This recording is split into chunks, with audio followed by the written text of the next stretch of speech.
Mesmerizing wedding collection. Tejaswini by Chungat Jewelry. Beautiful. മനസ്സിലുള്ളത് മെട്രോയിലുണ്ട്. ഇപ്പോൾ 50,000 square ഫീറ്റിൽ metro wedding plaza Angamaly. Edassery jewellery Kalady. ഏറ്റവും കുറഞ്ഞ പണിക്കൂലിയിൽ ലൈറ്റ് വെയ്റ്റ് 916 സ്വർണ്ണാഭരണങ്ങൾ ലഭിക്കുന്ന കാലടിയിലെ ജനപ്രിയ ജ്വല്ലറി ഇടശ്ശേരി ജ്വല്ലറി കാലടി. തിരുവൈരാണിക്കുളത്ത് കലാ സാംസ്കാരിക വ്യാപാര മേളയ്ക്ക് തിരിതെളിഞ്ഞു. തിരുവൈരാണിക്കുളം ഫെസ്റ്റിന്റെ 2ാം എഡിഷന് പ്രൗഢഗംഭീരമായ തുടക്കം. ഇനിയുള്ള 6 ദിനങ്ങളിൽ തിരുവൈരാണിക്കുളം ജനനിബിഡമാകും. ശ്രീമഹാദേവ ക്ഷേത്രത്തിൽ പാർവതീദേവിയുടെ നടതുറപ്പ് മഹോത്സവത്തിന് ശേഷം തിരുവൈരാണിക്കുളം സാക്ഷ്യം വഹിക്കുന്ന വലിയ ഒത്തുചേരലാണ് വരാനിരിക്കുന്നത്. ക്ഷേത്രം ട്രസ്റ്റിന്റെ മേൽനോട്ടത്തിൽ ശ്രീമൂലനഗരം, കാഞ്ഞൂർ, വാഴക്കുളം ഗ്രാമപഞ്ചായത്തുകളുടെ സഹകരണത്തോടെ തിരുവൈരാണിക്കുളത്തെ കൈലാസം വെൽനസ് പാർക്കിലാണ് ഫെസ്റ്റ് നടക്കുന്നത്. പ്രശസ്ത സിനിമാ സംവിധായകൻ വിനയൻ ഫെസ്റ്റ് ഉദ്ഘാടനം ചെയ്തു. ഈ നമ്മൾ ഇന്ന് കാണുന്ന ഈ കേരളം കെട്ടിപ്പടുക്കുന്നതിൽ ഒത്തിരി ത്യാഗം സഹിച്ചാൽ യാതൊരുവിധ ഒരു പഞ്ചായത്ത് മെമ്പർ പോലും ആകത്തില്ല എന്നറിഞ്ഞുകൊണ്ട് തന്നെ ജീവത്യാഗം ചെയ്ത, അല്ലെങ്കിൽ ജീവിതം മുഴുവൻ അതിനുവേണ്ടി ഹോമിച്ച നിരവധി നവോത്ഥാന നായകന്മാർ കെട്ടിപ്പടുത്തതാണ് നമ്മുടെ ഈ സാംസ്കാരിക കേരളം. അത് നമ്മളിന്ന് സോക്കാളുടെ നമ്മുടെ ഈ രാഷ്ട്രീയ പാർട്ടികളൊന്നുമല്ല ഞാൻ പറയുന്നത്, കമ്മ്യൂണിസ്റ്റോ കോൺഗ്രസോ BJP ഇതൊന്നുമല്ല. അതിനൊക്കെ മുമ്പ് ശ്രീനാരായണ ഗുരുദേവനെ പോലെയുള്ളവരെയും അയ്യങ്കാളിയെ പോലെയുള്ള സഹോദരൻ അയ്യപ്പനും അങ്ങ് വന്ന് മന്നത്ത് പത്മനാഭം മുതൽ ചട്ടമ്പി സ്വാമികൾ വരെയുള്ള നിരവധി സാംസ്കാരിക നവോത്ഥാന നായകന്മാർ കെട്ടിപ്പടുത്തതാണ് നമ്മുടെ ഈ നാട്. അന്നു മുതൽ നമ്മുടെ നാട് പല കാര്യത്തിലും നമ്പർ 1 ആയിരുന്നു. ഇന്ത്യയിലെ ഏത് സംസ്ഥാനത്തെക്കാളിലും നമ്മൾ സാംസ്കാരികമായിട്ടും വിദ്യാഭ്യാസപരമായിട്ടും ഒക്കെ മുന്നേറിയിരുന്നു. നമ്മൾ പറയാറുണ്ടല്ലോ പലപ്പോഴും ആ പാലം CPയുടെ കാലത്തുള്ളതാണ്. CPയെ ഭയങ്കരമായിട്ട് ആരാധിച്ചിട്ടല്ല അങ്ങനെ പറയുന്നത്.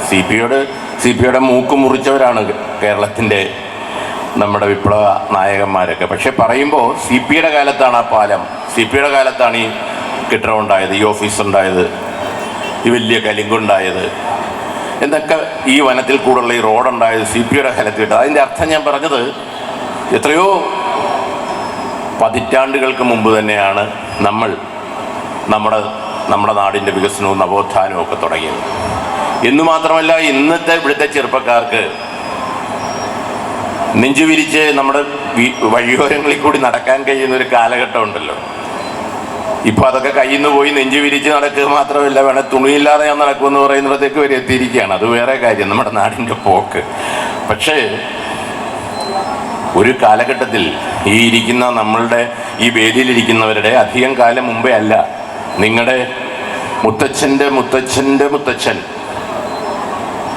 150 വർഷം മുമ്പുള്ള നമ്മുടെ നാട്ടിൽ നമ്മുടെ മുത്തശ്ശിക്ക് മറച്ചുകൊണ്ട് നടക്കാൻ പാടില്ലായിരുന്നു നമ്മുടെ വീഥിയിലൂടെ എന്ന് പറഞ്ഞാൽ നമ്മുടെ ചെറുപ്പക്കാർ കളിയാക്കുമായിരിക്കും. വിനയൻ ഈ അത്ഭുത ദ്വീപ് എന്ന് പറഞ്ഞൊരു സിനിമ എടുത്തിട്ടുണ്ട്, ഞാനൊരു ഫാൻറ്റസി സിനിമ. ഭർത്താക്കന്മാരെ ഏണിനെടുത്തുകൊണ്ട് നടക്കുന്ന ഭാര്യമാരുള്ള ഒരു ലോകം, നിങ്ങൾ കണ്ടിട്ടുണ്ടായിരിക്കും ആ സിനിമ. അതുപോലെ ഫാൻറ്റസി പറയുകയായിരിക്കും വിനയനെന്ന് ധരിക്കും. അല്ല, നമ്മുടെ മുതുമുത്തശ്ശിക്ക് അവർക്ക് 10-20 വയസ്സുള്ള അതിസുന്ദരിയായിരുന്ന നമ്മുടെ മുത്തശ്ശിക്ക് മറച്ച് ഈ വീതിയിൽ കൂടി നടക്കാൻ പാടില്ലാത്ത ഒരു കാലഘട്ടമുണ്ടായിരുന്നു. 1900-ൻ്റെ ബിഗിനിങ് വരെ അത്തരം അനാചാരങ്ങളിലൂടെ ഉണ്ടായിരുന്നു. നമ്മുടെ മുതുമുത്തച്ഛന് മീശ വെച്ച് നടക്കാൻ പാടില്ലായിരുന്നു, മീശക്കരം കൊടുക്കേണ്ടിയിരുന്ന ഒരു കാലഘട്ടം ഉണ്ടായിരുന്നു. ഒത്തിരി ദൂരമൊന്നും അല്ല ഈ പറയുന്നത്.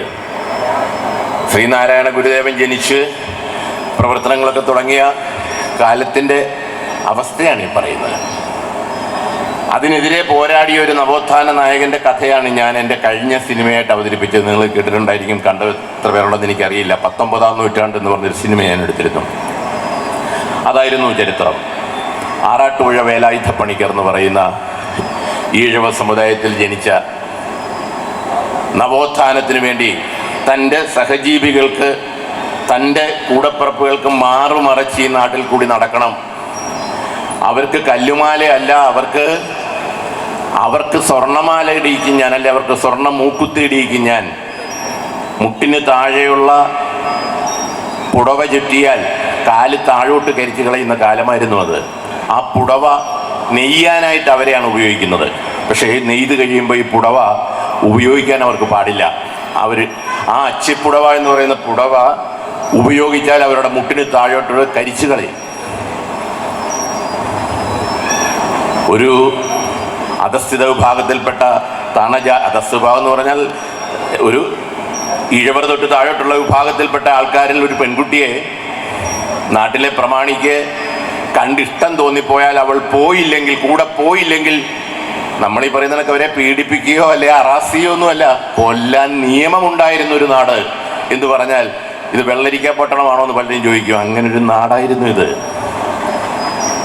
അവിടുന്നാണ് ഈ നവോത്ഥാന നായകന്മാർ അവരെ ആറാട്ടുപുഴ വേലായുധപ്പണിക്കർ എന്ന് പറയുന്ന ആദ്യത്തെ ഇന്ത്യയിലെ തന്നെ നവോത്ഥാനത്തിൻ്റെ രക്തസാക്ഷിയായിരുന്നു ആറാട്ടുപുഴ വേലായുധപ്പണിക്കർ. ഞാൻ അമ്പലപ്പുഴക്കാരനാണ്. അതുകൊണ്ട് തന്നെയാണ് എനിക്ക് അടുത്തുള്ള ഈ ആറാട്ടുപുഴയിലെ വേലായുധപ്പണിക്കർ എന്ന് പറയുന്ന ആ ധീരനായ നവോത്ഥാന നായകൻ്റെ കഥ ഞാൻ കൊച്ചിലേക്ക് കേട്ടിട്ടുണ്ട്. എനിക്ക് പലപ്പോഴും എൻ്റെ കൊച്ചിൻ നാളുകൾ തൊട്ട് എൻ്റെ ആഗ്രഹമായിരുന്നു ഒരു സിനിമ എടുക്കണം അദ്ദേഹം. എൻ്റെ ആദ്യകാലം കൊച്ചുനാളിലെ മീൻസ് എൻ്റെ സിനിമയിലുള്ള എൻ്റെ ആദ്യകാലം തൊട്ട് 1990 തൊട്ട് ഞാൻ ആഗ്രഹിച്ചിട്ടുള്ളതാണ് അതിൻ്റെ ഒരു പ്ലോട്ട്. പക്ഷേ അതിനൊത്തിരി പൈസ വേണം.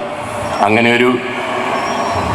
ഒരു പ്ലോട്ട് ജനത്തിൻ്റെ മുമ്പിൽ നമ്മൾ പലപ്പോഴും ഇത്തരം ഒരു കാലഘട്ടം മലയാള സിനിമയിൽ ആരും അന്ന് അവതരിപ്പിച്ചിട്ടില്ലെന്നാണ് എനിക്ക് തോന്നുന്നത്. കാരണം നമ്മൾ ചരിത്ര നായകന്മാരെയൊക്കെ അവതരിപ്പിച്ചിട്ടുണ്ട്. കുഞ്ഞാലി മരക്കാറ്, അല്ലെ പഴശ്ശിരാജ, വേലുത്തമ്പി ദളവാക്ക വന്നിട്ടുണ്ട് സിനിമ. പക്ഷേ ഒരു കാലഘട്ടത്തിൽ മാറുമറച്ച് നടക്കാൻ പറ്റാത്ത ഒരു കാലഘട്ടത്തിൽ തമ്പുരാൻ്റെ മുമ്പിൽ തൻ്റെ നഗ്നത കണ്ട് സുഖിക്കേണ്ട, അങ്ങനെ എനിക്കൊരു ജീവിതം വേണ്ട ഈ ഭൂമിയിലെന്ന് പറഞ്ഞുകൊണ്ട് സ്വന്തം മാറിടം മുറിച്ച് താഴെയിട്ട നങ്ങേലി എന്ന് പറയുന്ന ഒരു അധസ്ഥിതയുടെ കഥ നമ്മൾ കേട്ടിട്ടുണ്ട്. ആ കഥയാണ് ഈ ആറാട്ടുപുഴ വേലായുധപ്പണിക്കരെയും നങ്ങേലിയും കൂടി ചേർത്ത് വെച്ചിട്ടാണ് ഞാൻ ഈ 19-ാം നൂറ്റാണ്ടെന്ന് പറയുന്ന സിനിമ അവതരിപ്പിച്ചത്. ഇപ്പോൾ വാസന്തി ലക്ഷ്മിയിലെ നിങ്ങൾക്കറിയാം മണിയുടെ അധസ്ഥിത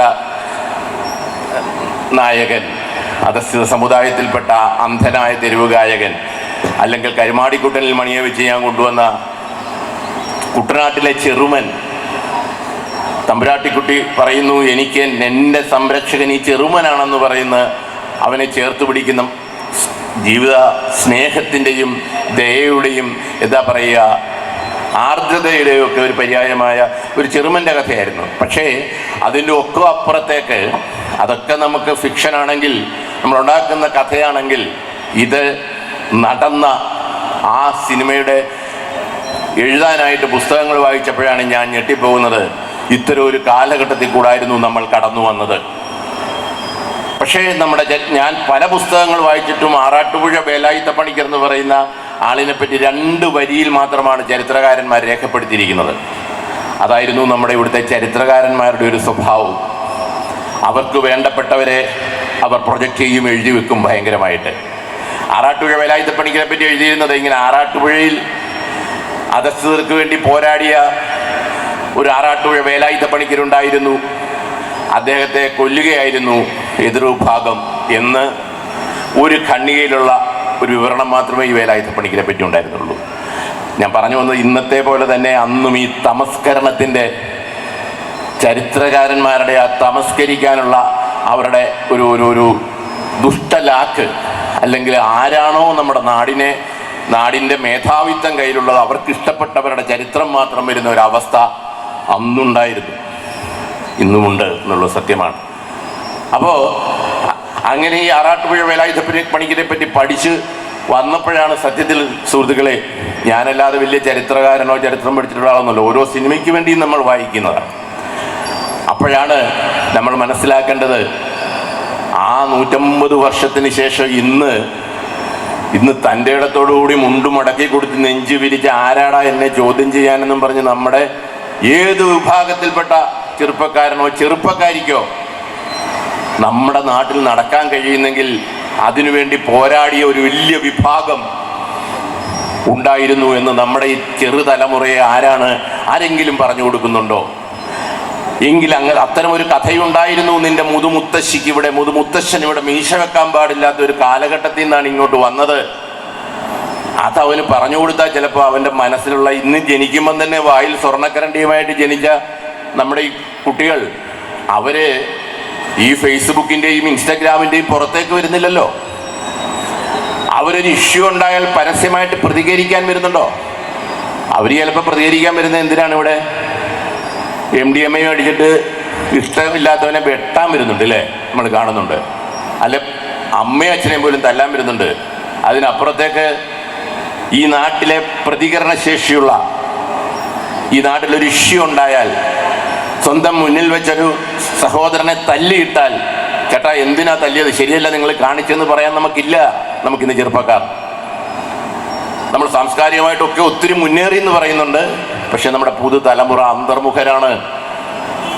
അപ്പോഴാണ് നമ്മൾ കേൾക്കുന്ന ഇന്നത്തെ ഈ മയക്കുമരുന്നിൻ്റെ അതിക്രൂരമായ കടന്നുകയറ്റം, നമ്മുടെ തലമുറയെ തന്നെ നശിപ്പിക്കുന്ന രീതിയിലുള്ള കടന്നുകയറ്റം അല്ലേ. അതിനെതിരെയുള്ളൊരു നവോത്ഥാന മുന്നേറ്റമാണ് ഇന്ന് വേണ്ടത് എന്നെനിക്ക് തോന്നുന്നു. അതും ഒരു നവോത്ഥാന മുന്നേറ്റം തന്നെയാണെന്ന് ചിന്തിക്കുന്ന ആളാണ് ഞാൻ. കാരണം ഒരു തലമുറ തന്നെ നശിച്ചു പോകുന്നു. അപ്പോൾ വേറൊരു ദുരന്തത്തിൽ നിന്നും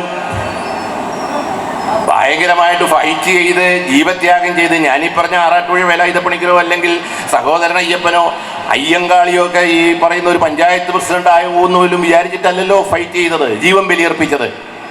അവരൊക്കെ പോരാടി മരിച്ചു. ഇന്ന് നമ്മളൊരു പൊതുപ്രവർത്തനം നടത്തുന്നെങ്കിൽ ആദ്യം നമ്മൾ ചിന്തിക്കുന്നത് നമുക്ക് എന്തൊക്കെ പോസ്റ്റ് കിട്ടും എന്നാണ് അല്ലേ. എന്ത് വൃത്തികേട് കണ്ടാലും ഇവിടുത്തെ കലാകാരന്മാർ മിണ്ടില്ല. കാരണം അടുത്ത അവാർഡ് എന്നെ കൂടി പരിഗണിക്കുമോ, അത് ഞാനെന്തെങ്കിലും പറഞ്ഞിട്ട് ഈ മുഖ്യമന്ത്രിക്കോ മന്ത്രിക്കോ നമ്മളോടൊരു ഇഷ്ടക്കേട് തോന്നിയിട്ട് ഈശ്വര അത് വേണ്ട, അതുകൊണ്ട് ഞാൻ മിണ്ടുന്നില്ല എന്ന് പറയുന്ന ഒരു സാംസ്കാരിക നായകന്മാരുടെ കൂട്ടമാണ് നമ്മുടെ നാട്ടിൽ നിന്നുള്ളത്. അങ്ങനെയൊന്നും അല്ലായിരുന്നല്ലോ അന്ന്. നമ്മുടെ ഈ അടുത്ത കാലത്ത് പോലും ഞാനെപ്പോഴും പറയാറുള്ളതാണ്, സുകുമാർ അഴീക്കോട് സാറിനെ പോലെയുള്ള, അല്ലെ നമ്മുടെ സിനിമയിലുണ്ടായിരുന്ന തിലകൻ ചേട്ടനെ പോലെയുള്ള, എനിക്കെന്തും വന്നോട്ട് ഞാൻ പറയും മോത്ത് നോക്കിൻ്റെ ഒക്കെ എന്ന് പറയാവുന്ന ഒരു സാംസ്കാരിക നായകൻ നമ്മുടെ നാട്ടിൽ നിന്നുണ്ടോ? ആരെങ്കിലും ഉണ്ടെങ്കിൽ തന്നെ അധികാരത്തിന്റെ അപ്പകഷണത്തിന് വേണ്ടി അല്ലെങ്കിൽ എന്തെങ്കിലും ഒരു സംഗീത നാട അക്കാദമിയിലോ സാഹിത്യ അക്കാദമിയിലോ എന്നെ കൂടി കൂട്ടണേ ചേട്ടാ, ഞാൻ നിങ്ങളുടെ കൂടെ ഉണ്ടെന്ന് പറയുന്ന ഒരു വിഭാഗമാണ് നമ്മുടെ സാംസ്കാരിക നായകർ ഇന്നുള്ളത്. നമ്മുടെ നെഞ്ചലയ്ക്കുന്ന ഒരു അവസ്ഥയാണ് ഇന്നുള്ളത്. ചിന്തിക്കുമ്പോൾ നമ്മൾ പറയുന്നു നമ്മൾ ഒത്തിരി വലുതായി, ഒത്തിരി മുന്നേറ്റം നടത്തുന്നതിനൊപ്പം തന്നെ അപ്പുറത്ത് മാറുകയാണ്. ഇത്തരം ആരുടെ മുഖത്ത് നോക്കി കാര്യങ്ങൾ വിളിച്ച് പറയുന്ന ഒരു സാംസ്കാരിക കൂട്ടായ്മ അല്ലെ സാംസ്കാരിക നായകരോ ആകെ കൂടിയാകെ എന്തെങ്കിലും പറയുന്ന ഒരു ആളുണ്ടായിരുന്നു നമുക്ക് MD സാർ. അദ്ദേഹവും കഴിഞ്ഞ നാളുകളിൽ മരിച്ചുപോയി.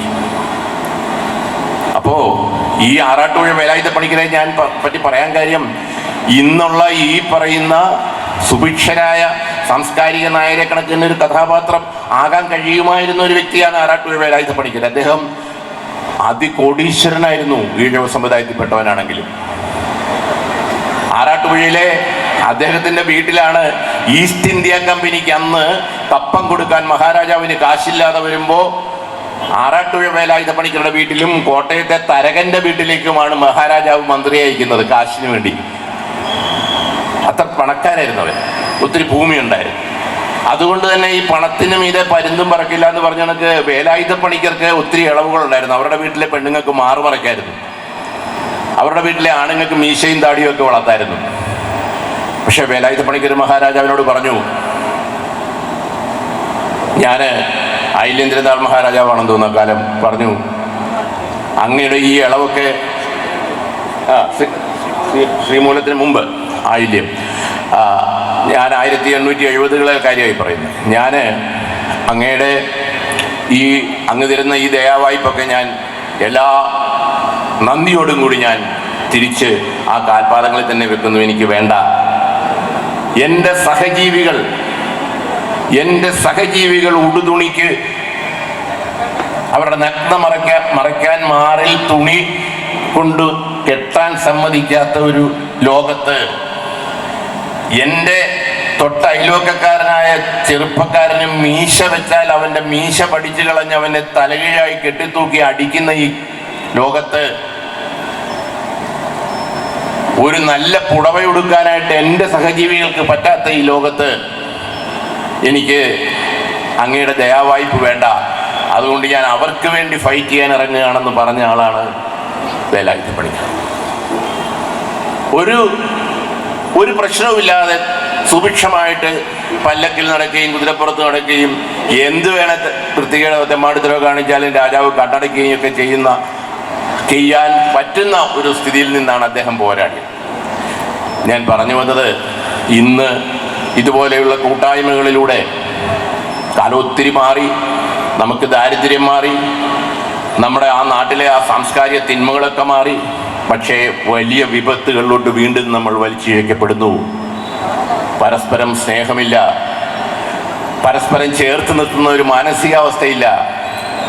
വെറുപ്പും വിദ്വേഷവും വളർത്തിക്കൊണ്ട് എനിക്കുണ്ടാകണം പണം, ഞാനായിരിക്കണം നിന്നെക്കാട്ടിലും വലുതെന്നുള്ള ഒരു എന്താ പറയുക, ഒരു സ്വാർത്ഥമായ നെട്ടോട്ടത്തിൻ്റെ ഭാഗമായിട്ട് നമുക്ക് പരസ്പര ബന്ധമില്ലായ്മയിലോട്ട് മനുഷ്യൻ പോകുന്നു. എങ്ങനെ ശത്രുവാണെ അവനെ എങ്ങനെ തോപ്പിക്കാം, സിനിമയിലാണെ അവനെ എങ്ങനെ വിലക്കാം, അവൻ്റെ പണിയില്ലാതാക്കാം, കണ്ണി ചോരയില്ലാത്ത രീതിയിൽ എന്ത് വൃത്തികേട് ചെയ്താലും എതിരാളിയെ തോപ്പിക്കുക. ആ രീതിയിലോട്ട് നമ്മുടെ സംസ്കാരം മാറി. നമ്മുടെ കുഞ്ഞുങ്ങളോ പുതുതലമുറ പ്രതികരണ ശേഷിയില്ലാതെ റോഡിൽ ഒരു ബൈക്ക് ആക്സിഡൻ്റ് ആയി കിടന്നാൽ അത് വേണേൽ സെൽഫി എടുത്ത് പോസ്റ്റ് ചെയ്യുമെന്നുള്ളതല്ലാതെ അയാളെ ഒന്ന് പൊക്കി ആശുപത്രിയിൽ കൊണ്ടുപോകാൻ പറ്റാത്ത മാനസികാവസ്ഥയിലോട്ട് മാറിപ്പോയിരിക്കുന്ന യുവതലമുറ. ഇതിനൊക്കെ മാറ്റം വേണമെങ്കിൽ എനിക്ക് തോന്നുന്നത് ഇതുപോലെയുള്ള കൂട്ടായ്മകളും അവരെ കൂടി, എനിക്ക് തോന്നുന്നു ചെറുപ്പക്കാർ വളരെ കുറവാണ്, ഈ വേദിയിൽ പോലും കുറവാണ്, അവർ വരില്ല. ഒരു 18 വയസ്സിന് 25 വയസ്സിനുള്ള ആൾക്കാർ കുറവായിരിക്കും. അവരാണ് വരേണ്ടത്, അവരെ ഇരുത്തണം നമ്മൾ. അവരോട് പറയണം, ഇങ്ങനെയൊക്കെയാണ് നിന്റെ അച്ഛൻ ജീവിച്ചത്, നിന്റെ അമ്മുമ്മ ജീവിച്ചത്, നിന്റെ അപ്പൂപ്പൻ ജീവിച്ചത്. നീ വളർന്നപ്പം നീ കണ്ടത് മുഴുവൻ വായിൽ സ്വർണ്ണക്കരണ്ടിയുമായിട്ടല്ലേ, ദാരിദ്ര്യമില്ലാത്തൊരവസ്ഥയിലൂടെ വരുന്ന നിനക്കിത് ചിന്തിക്കാൻ പറ്റില്ല. പക്ഷെ ഇങ്ങനെയാണ് ആയിരുന്നു ഈ നാട് എന്ന് ബോധ്യപ്പെടുത്താൻ കഴിയട്ടെ. ഇത്തരം ഫെസ്റ്റുകൾ നമ്മുടെ നാടിന് മുഴുവൻ ഉണ്ടാകട്ടെ. ഈ നാടിൻ്റെ സ്നേഹവും സമാധാനവും പരസ്പരം ചേർത്ത് നിർത്താനുള്ള മനസ്സും വളർത്താൻ സാധിക്കട്ടെ എന്ന് മാത്രം പറഞ്ഞുകൊണ്ട് നിങ്ങളുടെ അനുവാദത്തോടുകൂടി ഈ യോഗം ഉദ്ഘാടനം ചെയ്യുന്നു. നന്ദി, നമസ്കാരം. സംഘാടക സമിതി ചെയർപേഴ്സണും വാർഡ് മെമ്പറുമായ ഷിജിത സന്തോഷ് അധ്യക്ഷയായിരുന്നു.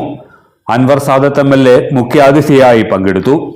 ശ്രീമൂലനഗരം ഗ്രാമപഞ്ചായത്ത് പ്രസിഡന്റ് VM ഷംസുദ്ദീൻ, കാഞ്ഞൂർ ഗ്രാമപഞ്ചായത്ത് പ്രസിഡന്റ് പ്രിയ രഘു, വാഴക്കുളം ഗ്രാമപഞ്ചായത്ത് president Gopal DO, Parakkadavu block panchayat അംഗം അഡ്വക്കേറ്റ് ഷബീർ അലി, ക്ഷേത്രം ട്രസ്റ്റ് ഭാരവാഹികളായ Akavoor കുഞ്ഞനിയൻ Namboodiripad, PU Radhakrishnan, KA പ്രസൂൺകുമാർ, AN Mohanan, നാടകപ്രവർത്തകൻ Sreemoolanagaram Mohan തുടങ്ങിയവർ പ്രസംഗിച്ചു. ഫെസ്റ്റിന്റെ വിജയകരമായ നടത്തിപ്പിനായി വിപുലമായ ക്രമീകരണങ്ങളാണ് ക്ഷേത്രം ട്രസ്റ്റ് ഒരുക്കിയിരിക്കുന്നത്. വെൽനസ് പാർക്ക് ഗ്രൗണ്ടിന്റെ ഓരങ്ങളിലായി ഒട്ടേറെ സ്റ്റാളുകൾ ഉയർന്നു കഴിഞ്ഞു. ഭക്ഷണ വിഭവങ്ങൾ, പൂച്ചെടികൾ, വീട്ടുപകരണങ്ങൾ, കളിപ്പാട്ടങ്ങൾ തുടങ്ങിയവയെല്ലാം വ്യാപാരമേളയിൽ ലഭ്യമാകും. കുട്ടികൾക്ക് കളിച്ചുല്ലസിക്കാൻ ഗ്രൗണ്ടിലെ സ്ഥിരം പാർക്കിന് പുറമെ ഫെസ്റ്റിനോടനുബന്ധിച്ചുള്ള അമ്യൂസ്മെന്റ് പാർക്കും ഉണ്ടാകും. കൈലാസം വെൽനസ് പാർക്കും പരിസരവും വൈദ്യുതി ദീപങ്ങളാൽ അലങ്കൃതമാക്കിയിട്ടുണ്ട്. ഏപ്രിൽ 12 വരെ വൈകിട്ട് 6:30 മുതൽ രാത്രി 10 വരെയാണ് ഫെസ്റ്റ് നടക്കുന്നത്. പ്രവേശനം സൗജന്യമായിരിക്കും. എല്ലാത്തരം അഴുക്കിനെയും തുടച്ചുമാറ്റി സുഗന്ധം പരത്താൻ ഇനി എന്നെന്നും ഓർമ്മ പെർഫ്യൂംഡ് ക്ലീനിംഗ് ലിക്വിഡ്. വീടെന്നും സ്വർഗമാക്കാൻ ഓർമ്മ പ്രോഡക്ട്സ്. ഇതെവിടുന്നാ? നമ്മുടെ MV ചാക്കോ ജ്വല്ലറിന്ന്. 70 വർഷത്തെ പാരമ്പര്യല്ലേ? MV Chacko jewellers, Angamaly. ഇനി കണ്ണു തുറക്കാം കാഴ്ചയുടെ പുതിയ ലോകത്തേക്ക്. Edimannickal edge opticals, opposite little flower hospital, Angamaly.